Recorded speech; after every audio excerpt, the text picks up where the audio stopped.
Le 25 octobre dernier, le gouvernement du Québec a adopté le projet de loi 2. Cette réforme, en fait, elle modifie la façon dont les médecins québécois sont rémunérés et elle prévoit même des sanctions qui peuvent aller jusqu'à 20 000 $ pour toute action concertée destinée à protester contre ces changements. C'est ce que nous explique l'Association médicale canadienne.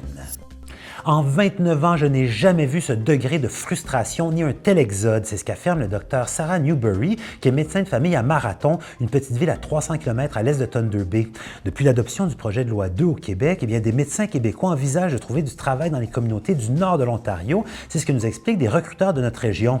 Le nord-est Ontario, en particulier, qui se trouve près de la frontière avec le Québec, attire des médecins grâce justement au bilinguisme.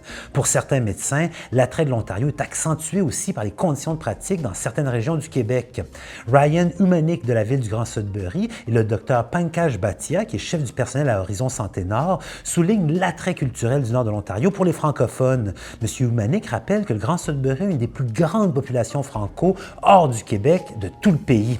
Le docteur Bhatia, lui, note que HSN, en tant que deuxième hôpital désigné en importance en vertu de la loi sur les services en français de l'Ontario, eh bien, il s'occupe d'une forte population francophone.